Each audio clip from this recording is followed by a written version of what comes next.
Ako si Binibining Samantha Pandilio mula sa Sinilangan ng Mga Bayani, Cavite. My national costume designed by Cleven Bartolaba was inspired by the Philippine Revolution given my province's historical nature. The crown signifies the 13 martyrs of Cavite and its design influenced by my Aunt Myrna Pandilio's winning crown in Binibining Pilipinas 1964. The gold feather-like shoulders emanate a gladiator silhouette, modernized and innovated, just like our modern-day empowered women. This shows that freedom isn't solely won by blood battles, but also by our inner power, pure hearts, and resilience as Filipinos. That we are worth fighting for. Completing this creation is a belt that represents the Philippine flag. Strength and independence of modern-day Filipino women are what my national costume strives for, to show that we are able to flap our own wings of freedom, to fight our own battles with beauty and grace. Independence is a choice we have made in our history, and a choice that we make every day so that we can soar high. Ako si Binibini 2, Lois Ann Badando, galing sa lungsod ng Marikina. Colibangbang. This design was inspired by 1900s photos of the indigenous tribes in northern Luzon. It showcases the vibrant and wealthy tradition of the tribes when it comes to clothing. The indigenous tribes in northern Luzon have maintained their distinctive culture, including their traditional clothes lavishly adorned with precious beads and stones. To promote patriotism and support craftsmanship and intricacy with their indigenous fabrics, the designer used blue, red, and yellow shades, which can also be seen in the Philippine flag. The fabric was meticulously weaved in Baguio City and made by Easter Weaving Room with a design of Colibangbang, a term coined in northern Luzon which means butterfly. Claro and Recto had once wisely observed that a people was set apart by its common experiences. A Filipino had no identity without its people's history. The costume depicts and is inspired by the image of the child Jesus Santo Niño. Santo Niño de Tondo Parish lies at the very heart of Tondo, Manila, which has been a significant part of the Philippine history for centennial of generations. The church is one of the earliest churches established by the Spanish friars in Luzon, and the image is believed to be the second oldest venerated image of the child Jesus in the Philippines, a significant symbolism of Filipinos embracing the Catholic faith. I am Binibini 4, Arian Desiree Biardo, hails from the Christmas capital and the home of the giant lanterns, the city of San Fernando, Pampanga, wearing a parol terno-inspired costume. The parol is an ornamental star-shaped Christmas lantern, traditionally made of bamboo and paper. It represents the Star of Bethlehem, which guided the three wise men to the manger where Christ the child was born. In the yesteryears, the lighted parol illuminated the paths of the Filipino during the ritual dawn masses of the Yuletide season. Today, it does not only symbolizes the victory of light over darkness, it is also a testament of the Filipino people's resilience. Mabuhay!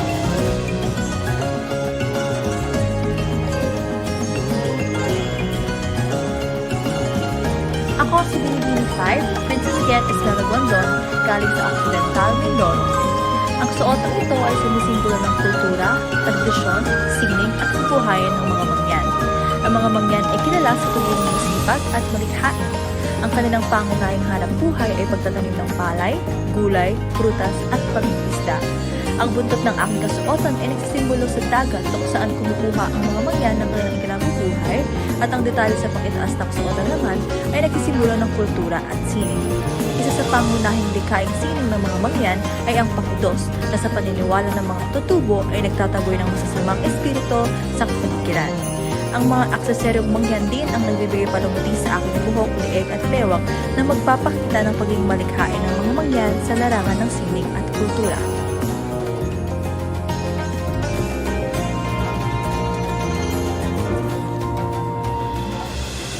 Ako si Shannon Jumail Tampon mula sa Caloocan.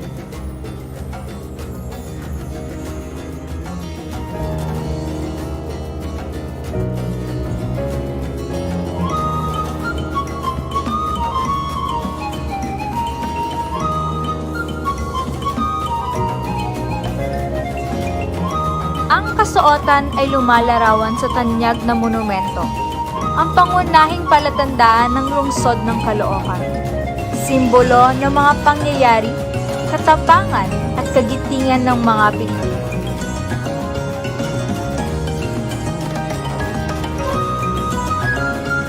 Ang modernong kasuotan ng lakambini ng Caloocan ay hango sa kasuotan ni Andres Bonifacio, na hawak ang tabak at bandila ng katipunero.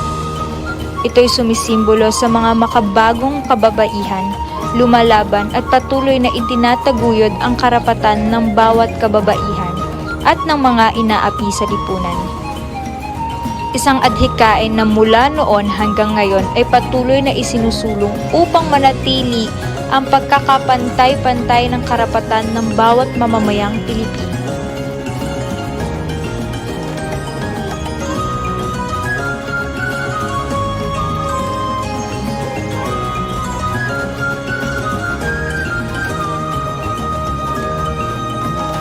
Ako si Meiji Cruz mula sa lungsod ng Valenzuela.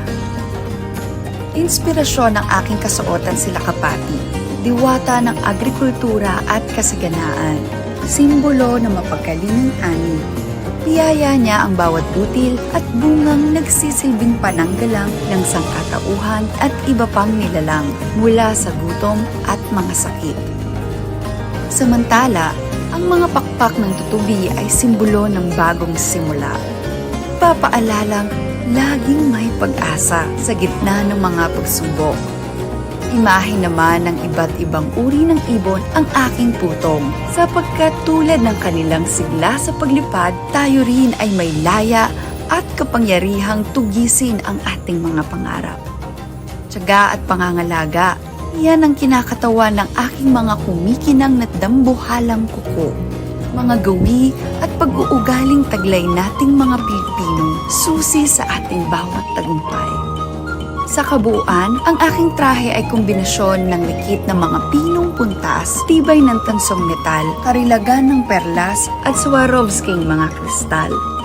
Isang mabining kasuotang tanging isip at mga kamay lang ng malikhaing Pilipino ang makagagawa. Ngunit ito'y higit pa sa pagiging kasuotan. Ang aking trahe ay simbolo ng aking dangal, ng aking pusong binibini, ng aking dugong Filipina.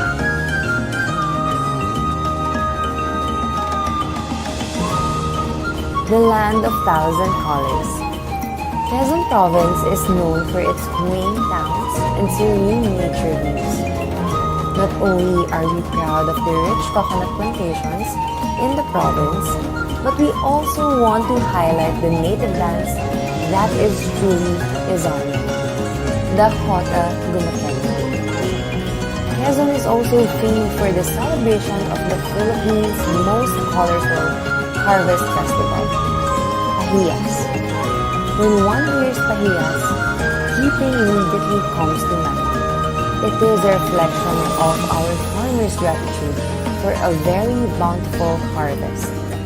Kaya, tara na sa napakamakulay na lalawigan ng Quezon.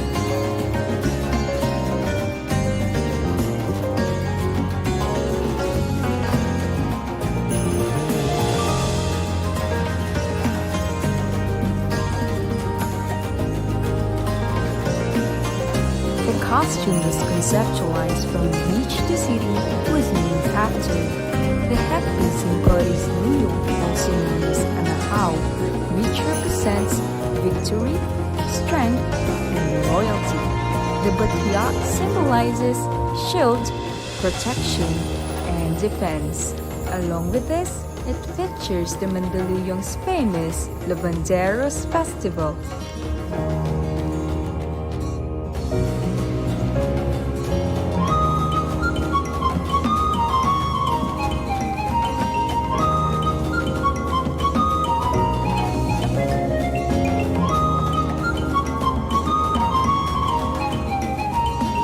Ako si Binibining Maureen Monteng, galing sa Padre Garcia, Batangas.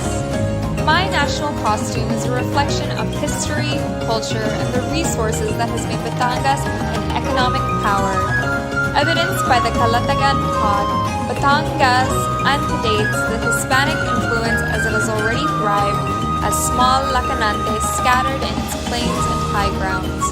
Long before the Spanish colonization, these lacanantes were already producing their own food like rice and coconuts. This costume strives to incorporate these historical and cultural dimensions into a stunning masterpiece, a fashion statement that tells the past, present, and future of the beautiful province. Batangas stands resilient, having experienced both volcanic eruption and a pandemic. This is a reminder of the hero in each and every Batangueño, rising despite all adversities. A mystical Sarimanok-inspired costume that is depicted as a fowl with colorful wings and tail. The magnificent yellow modern Filipiniana gown that represents the color of hope and joy amidst the crisis that the world is facing now. Embellished with jeweled Sarimanok patches on the bodies of the gown, adorned from the famous and unique embroidery technique in Bukawi, Bulacan called Cadeneta. An art that has been passed on through generations, a world-class craftsmanship, a masterpiece that is regarded as a beacon of yearning through these trying times. A modern, mythical, and cultural Filipiniana ensemble by the renowned Filipino designer Paolo Blanco. This is your Binibining 11, Bianca Luis Marcelo from Bukawi, Bulacan. Ako si Cinderella Feo Banyera, galing sa lungsod ng ginintuang pagkakaibigan at pintuang daan ng Hilagang Mindanao, Cagayan de Oro, Misamis Oriental.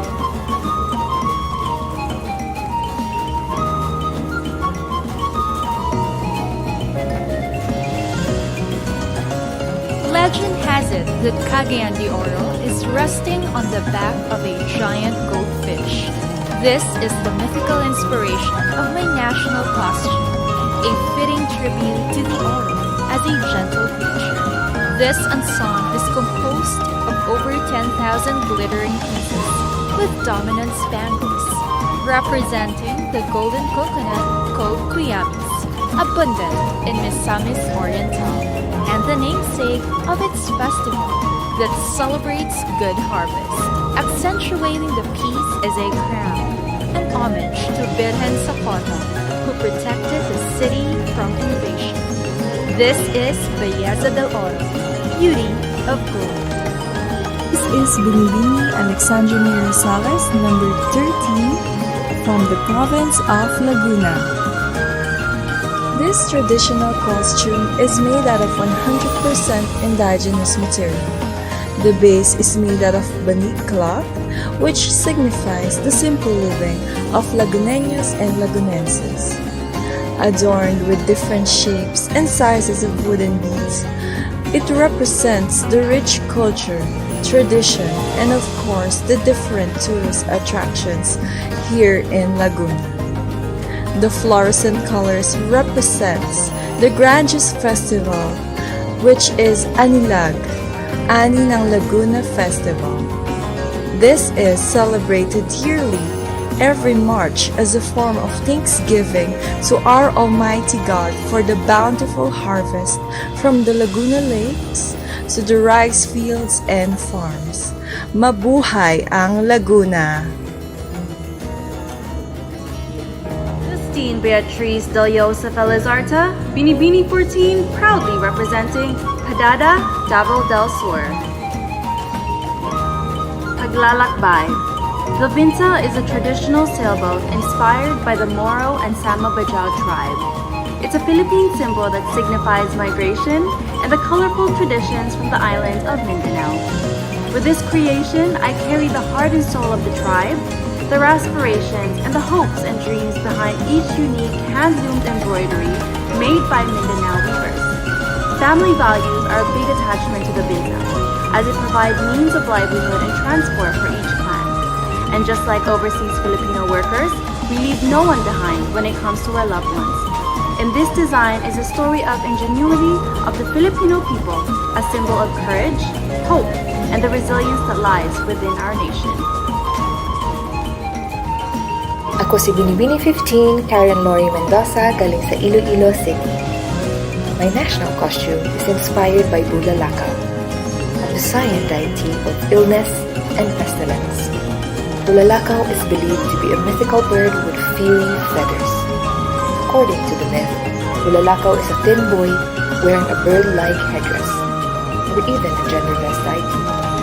This deity is worshipped by Babaylans and can be appeased by performing necessary rites and rituals. Bulalakaw visits the earthly plane in form of a comet. There's also a superstition for children: when a comet darts into the sky, children should not point at it, because the Bulalakaw does not like it and might punish them for that deed. According to the ancient culture, a comet is a symbolism of dread and a harbinger of doom, and also a messenger of the gods. Ako po si Binibining Kimberly Ladas Matikas-Tikas mula sa bayan ng mga Makata, Balagtas, lalawigan ng magagandang hilag at magigiting na bayani, Bulacan. Kinikilala bilang reyna ng mga kapistahan sa Pilipinas, ang Flores de Maria o Flores de Mayo na pinapaniwalaang nagsimula sa Bulacan, Bulacan noong 1865. Ang kasuotang ito ay obra ni Marvin Garcia na malinaw na nagpapakita sa pagkamalikhain ng mga Bulakenyo. Pinalilibutan ng daan-daang bulaklak at mga batong kristal na kumakatawan sa alhasan ng may kawayan na lalong pinatingkad ng magarbong kinayas na kawayan ng singkaban na isang anyo ng tradisyonal na arkitekturang Bulakenyo na sumisimbolo ng kasaysayan, sining, kultura, at kalinangan ng sambayanang Bulakenyo. Ako si Binibini 17, Hannah Constantino Arnold, galing sa probinsya ng Masbate. A national costume reminds us of important pages of our history. The beautiful islands where we come from, the stories of our ancestors, and the unparalleled artistry of our people. As a young girl, the colors, music, and dances of our country brought so much joy to my curious eye. And so began my love for the Bulaklakan Festival. Hand-painted, hand-embroidered, and covered in petals to gracefully give honor to our Virgin Mary.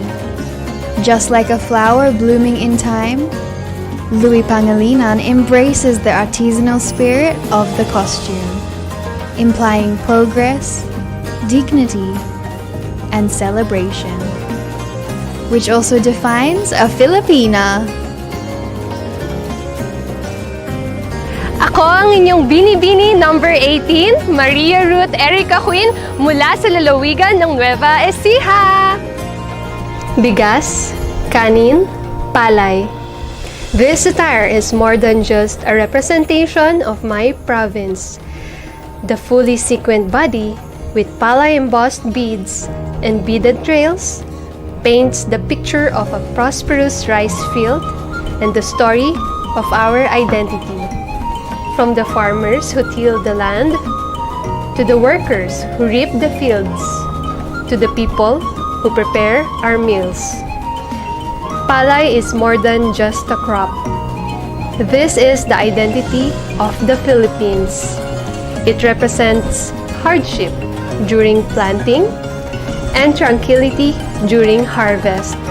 It represents life, passion, dedication, and the strong Filipino spirit of never-ending determination. Ako si Binibini 19, Gabriel Basiano, galing sa Burangan City, Eastern Samar. My costume is called the Golden Kalesa. Kalesa is believed to be the first introduced to the Philippines by Spain during the 18th century. It has served as a deluxe mode of transportation that only the rich and high-ranking officials can afford. It used to be Philippines' king of the road, long before the jeepneys arrived. This golden kalesa represents the shades of my hometown, Borongan City, Eastern Samar. I am wearing a mesh bodysuit that is embellished with thousands of golden Swarovski crystals. The carriage is adorned by hand-woven mat and most commonly known as bani, one of the major products of my province.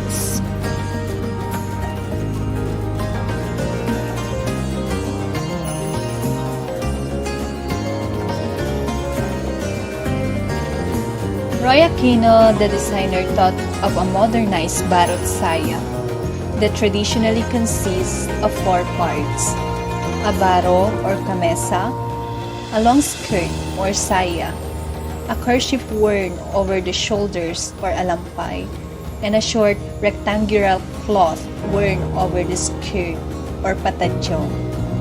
And this is inspired by the gown of Doña Trinidad Rojas, former First Lady when she was a Carnival Queen of the Philippines, Carnival of 1920. And the town of Rojas, Isabela was the first town named in honor of President Manuel Rojas.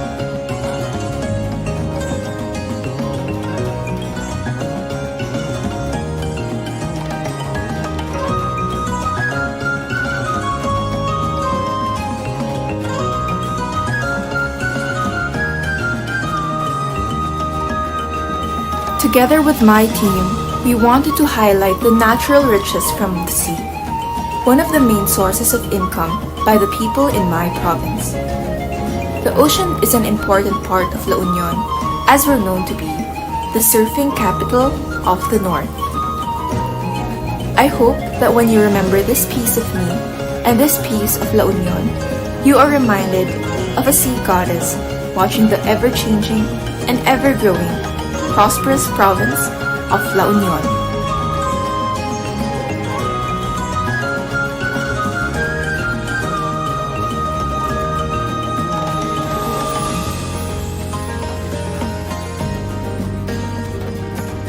Ako si Binibining 22, Sherry Lagyaw, nagmula sa progresibong lalawigan ng Pampanga. DASE, Developing Icons, Strength Through Empowerment. DASE, which means banig in Tagalog, is the main fabric material of this masterpiece.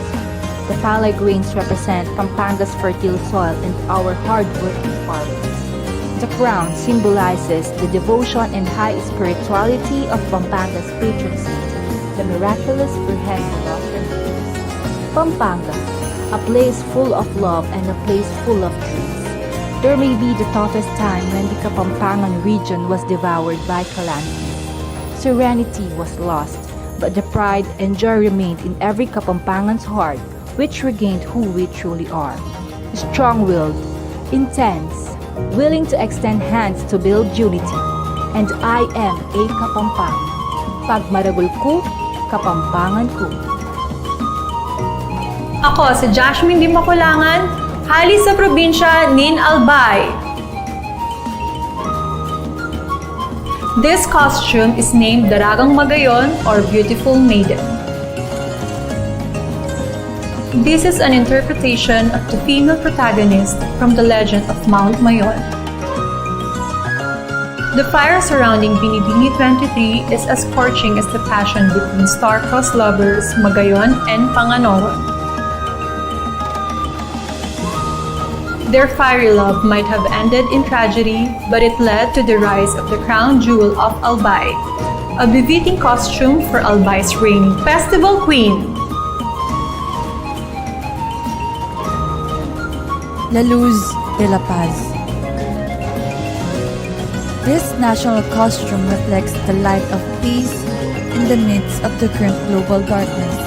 This light of peace is represented by a traditional Christmas symbol in Angeles City, the distinct Parol Angeles, which forms the base of the costume.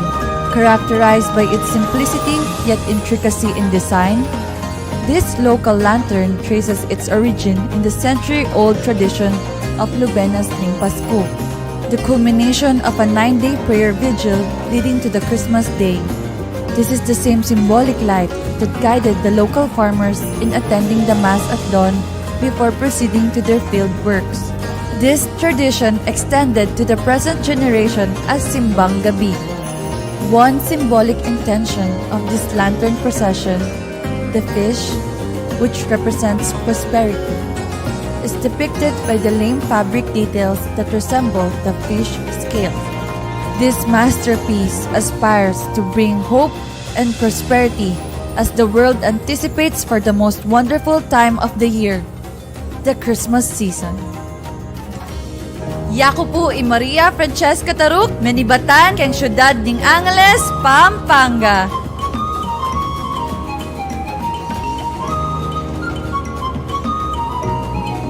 This is a depiction of the traditional Maria Clara dress inspired from the Gigantes Festival of Angono Rizal.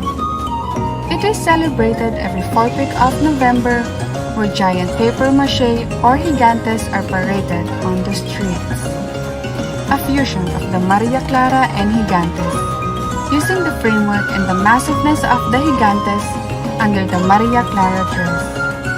The fabric is an interpretation of our piña fabric, highlighting its fibrous characteristic. Turning around, the Maria Clara is transformed into the colorful gigantes adorned with playful lights, giving it a festive vibe. Ako si Binibini 26 Teresa May Valerio ng Arayat, Pampanga. This creation is inspired by the mythical goddess of Mount Arayat, Maria Sinubukan, who lived on Mount Arayat. She is also dubbed as the sacred protector of the mountain and the animals that surround it. Pampanga is known as a natural bird haven in the Philippines, wherein 14,000 kinds of nomadic birds gathered each year in the swamps as a stopover before continuing their migration to different parts of the world. These birds are important to humans in various ways, as providing natural fertilizers and dispersing seeds all over the mountain. This goddess characterizes kindness among animals and generosity to its inhabitants. This ensemble is a magnificent symbolism of the rich and colorful heritage of Pampanga. I am a female centurion, demonstrating heroic qualities of a Filipino, bravely leading our city, depicted by Roman costumes, tunics, and vivid metallic embellishments that have been crafted by local artisans and wood carvers of Paeta Laguna.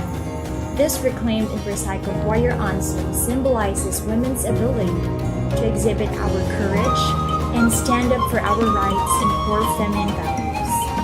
Possessing as much strength, determination, and fortitude as any man, I am willing to take up arms and fight for a cause with relentless perseverance.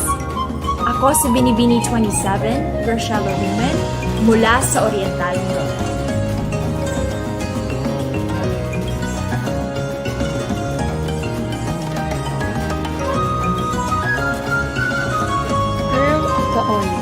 Designed by Michael Barasi. Cerulean is the water that drapes the archipelagic province of Romblon, and this deep sky blue hue hides within its chest pearls, pure, incorruptible, and wise as the queen who wears this attire. Miss Romblon wears the colorful waters that surround the province of Romblon, the stretches of white sand beaches, which are arguably one of the best. Adorned with pearls from her head to toe, she flaunts the serene beauty of these jewels of the sea and the elegance they signify. Above her head is the oyster shell that hides this lustrous gem, representing the hidden wisdom cultivated through years of toil, pressure, and hard work. One Miss Romblon wears loud and proud. It is always a marvel looking at pearls nurtured, cherished by the deep sea waters, as stunning as this empowered Romblomanon.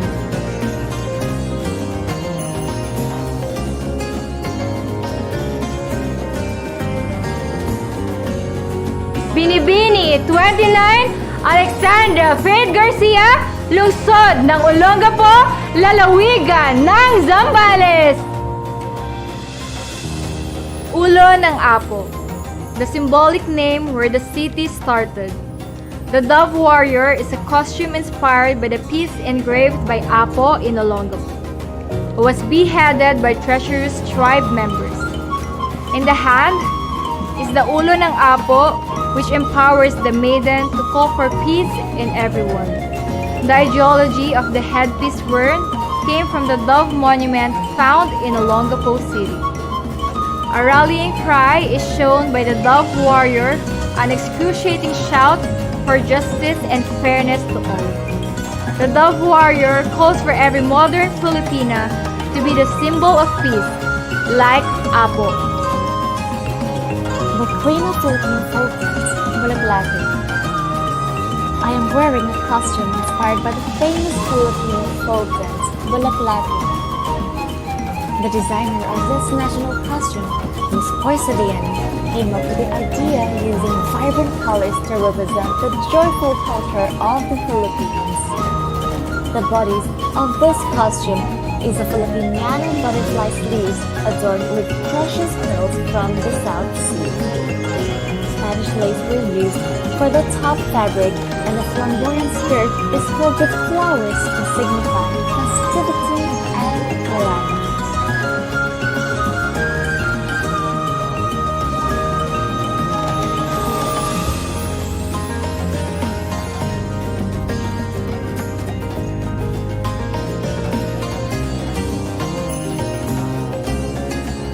My national costume is called Mary Love. This was made to pay tribute to our Mother Mary, who has been our rock amidst the recent Taal volcano eruption. We chose to wear something that will signify the strength and hope of all Batangueños, especially people of Agoncillo who were greatly affected by the recent catastrophe.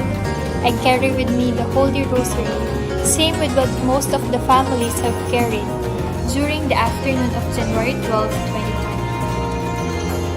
It was our weapon, our shield, and our rock.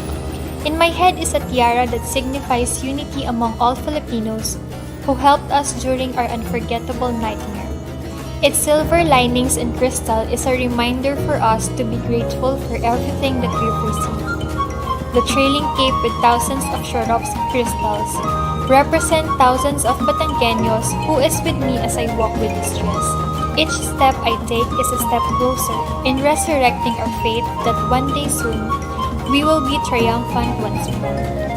We also chose the color red as a manifestation of the burning desire of all Batangueños to rise from the ashes.